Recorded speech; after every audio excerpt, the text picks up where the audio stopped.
साथीहरु स्वागत छ मलाई मेरो अर्को नयाँ टेक्नोलोजी भिडियोमा। आज मैले दुईटा ल्यापटप लिएर आएको छु र नयाँ तपाईलाई टेस्ट अथवा स्पिड टेस्ट परफर्मेन्सको बारेमा देखाउन गइरहेको छु, जुन चाहिँ कम्प्युटरको डिस्क ड्राइभ अथवा स्पेसको हार्ड डिस्कको बारेमा रहेको छ। यहाँ दुई टाइपको छ, एउटा एसडीडी छ भने अर्को एसएसडी रहेको छ।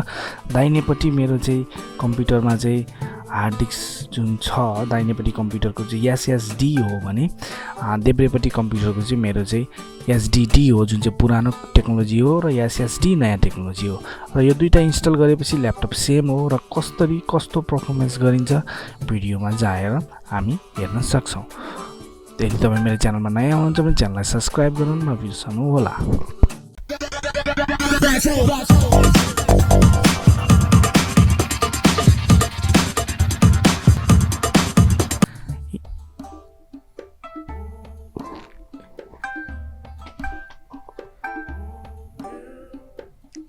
यसमा तपाईले हेर्न सक्नुहुनेछ, मैले चाहिँ कम्प्युटर लिएर आएको छु र यसको चाहिँ स्पिड टेस्ट गर्न म जाँदै छु।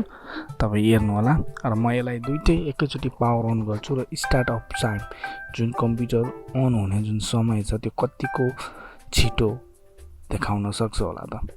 दाहिनेमा हाम्रो एसएसडी रहेको छ भने देब्रेमा हाम्रो एसडीडी छ, जुन पुरानो टेक्नोलोजी हो देब्रेको, र दाहिनेको चाहिँ हाम्रो लेटेस्ट टेक्नोलोजी हो।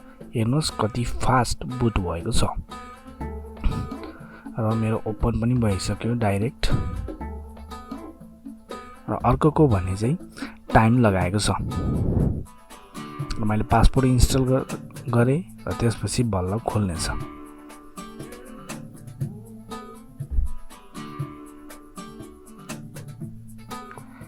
यसरी हामी थाहा पाउन सक्छौं। हार्ड डिस्क चाहिँ पहिला चाहिँ 110 GB, 220 GB, 340 GB र 500 GB, 1000 GB को पाइन्थ्यो भने एसडीडी चाहिँ 120 GB, 240 GB, 500 GB को हार्ड डिस्क पनि पाइन्छ।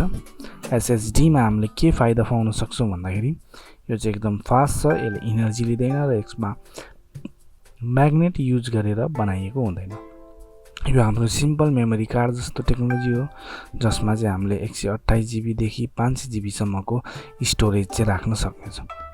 अब यति भएपछि म अरु एप्लिकेसनहरु खोलेर टेस्ट गर्दै छु कतिको फास्ट खुल्छ।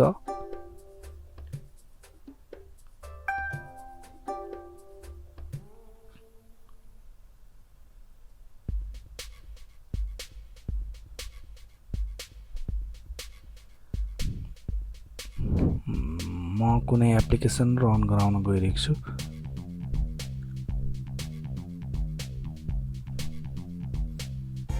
म फोटोशप खोल्न जाँदैछु, जुन चाहिँ अति नै युज हुने एप हो अथवा सफ्टवेयर हो।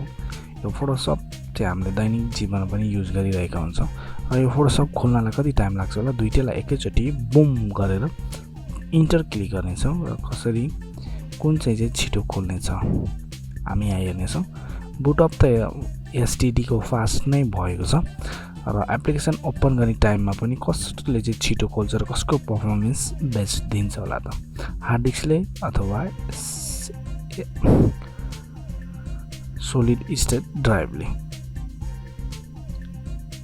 हेर्ने हो भने हाम्रो एसएसडी बाट चाहिँ जुन ल्यापटप थियो त्यो चाहिँ अन भइसकेको छ फोटोशप एप्लिकेसन भने, अर्कोमा चाहिँ केही समय लियो किनकि यसको फाइलहरु चाहिँ युज गरिएको हुन्छ।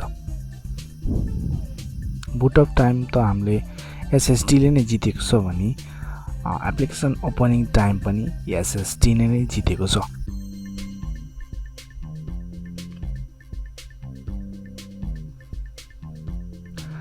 तपाईले दैनिक जीवनमा यदि तपाईको ल्यापटप स्लो छ, अलिकति परफर्मेन्समा कमी आएको छ भने तपाईले एसएसडी अथवा नयाँ टेक्नोलोजीको हार्ड डिस्क इन्स्टल गर्न सक्नुहुनेछ।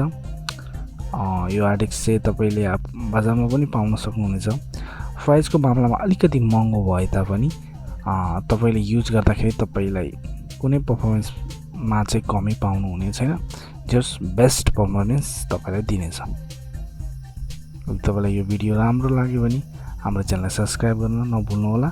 हामी यस्तै टेक्नोलोजी भिडियोहरु लिएर आउनेछौँ र यस्तै बेस्ट परफर्मेन्स र टेक्नोलोजी सम्बन्धी लेटेस्ट न्यूजहरु लिएर आउनेछौँ। यदि तपाई केही नयाँ चीज जान्न चाहनुहुन्छ भने हामीलाई कमेन्टमा कमेन्ट गर्न सक्नुहुन्छ। हामी त्यसै सम्बन्धी भिडियो बनाएर तपाईको जुन मनमा रहेको उत्सुकता हामी पूरा गरिदिनेछौँ। यसरी नयाँ इन्फर्मेसनको बारेमा हाम्रो च्यानललाई सब्स्क्राइब गर्न नबिर्सनु होला।